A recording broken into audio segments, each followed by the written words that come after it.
Hello everyone எல்லாருக்கும் praise the Lord. எனக்கு தெரிஞ்ச ஒரு சின்ன ஒரு கற்பனை கதையை தான் உங்ககிட்ட நான் சொல்ல இப்போ முன்னாடி வந்திருக்கேன்.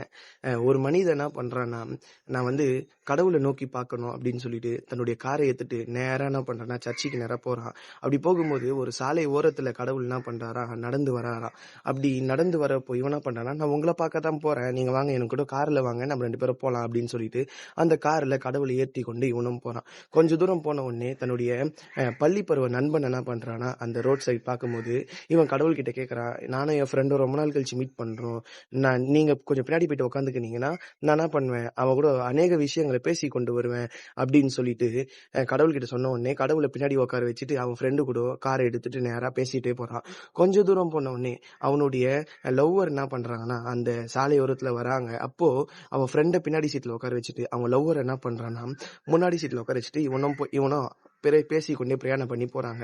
அப்படி கொஞ்ச தூரம் போன உடனே அவனுடைய நண்பன், அவனுடைய உடன் வேலையாட்கள் ஒருத்தர் வராரு. அவரும் கார்ல ஏறி கொண்டு போறாரு. கார்லயுமே பாத்தீங்கன்னா இடம் ஃபுல்லா ஆயிடுச்சு. கொஞ்ச தூரம் போன உடனே மறுபடியும் என்ன பண்றான்னா, அவனுடைய முதலாளி, அவன் பணிபுரிகிற அலுவலகத்தினுடைய மேனேஜர் என்ன பண்றாருன்னா வராரு. அவரையும் வாங்க சார் வாங்க சார்னு வற்புறுத்தி அந்த கார்ல ஏத்தி கொண்டு போகும்போது கார்ல இடம் இல்ல. உடனே என்ன சொல்றான்னா, கடவுளை நான் எப்படி இருந்தாலும் என்ன பண்றேன், சர்ச்சுக்கு வந்து நான் உங்களை பார்க்க தான் போறேன் அப்படின்னு சொல்லிட்டு கடவுளை இறக்கி விட்டுட்டு அவனும் தன்னுடைய முதலாளி ஏற்றி கொண்டு அந்த கார்ல புறப்பட்டு போறான். அருமையானவர்களே, இந்த கதையில இருந்து நம்ம என்ன தெரியுமா தெரிஞ்சுக்கிறோம், நம்ம ஒரு முடிவு எடுத்தோம்னா அந்த முடிவுல நம்ம என்ன பண்றதுன்னா நிலைத்தே நிற்கிறது இல்ல. ஏதோ ஒரு டிசிஷன் நம்ம எடுப்போம், நம்மளோட பிசிக்கை மெயின்டைன் பண்றதுக்காச்சோ, இல்ல நம்ம கடவுளுக்குள்ள நெருங்கி இருக்கணும் அதுக்காகவோ, இல்ல நம்ம பணியின் நிமித்தமாவோ ஏதாச்சும் ஒரு முடிவை நம்ம எடுப்போம். ஆனா அதுல நம்ம நிலைத்திருக்கிறவங்களா, ஒரு கேள்வியை தான் நான் வைக்கிறேன். வேதத்திலுமே இந்த கதைக்கு ஆப்டா ஒரு வசனம் இருக்கு. அந்த வசனத்தை நான் ஷேர் பண்றேன். லூக்கா 9:62. லூக்கா 9:62. அதற்கு இயேசு கலப்பையின் மீது தன் கையை வைத்து பின்னிட்டு பார்க்கிற எவனும் தேவனுடைய ராஜ்யத்துக்கு தகுதியுள்ளவன் அல்ல என்றார்.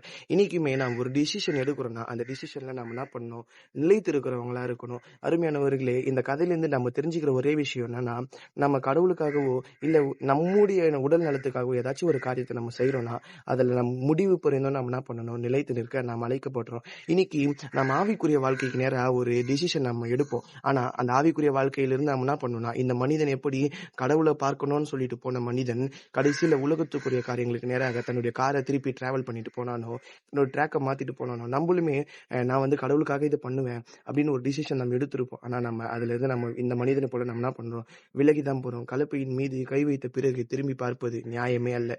இந்த ஒரு வாழ்க்கை நீங்க எங்க டேர்ன் ஓவர் ஆயிருக்கீங்கன்னு சொல்லி திரும்பி பாருங்க. அங்க இருந்து நீங்க என்ன பண்ணுங்கன்னா மறுபடியும் உங்களோட டிசிஷன்ஸை ரீஸ்டார்ட் பண்ணுங்க. கடவுள் உங்க வாழ்க்கையில பெரிதான காரியங்களை செய்வார். நாம் ஜெபிக்கலாமா? ஜெபம்.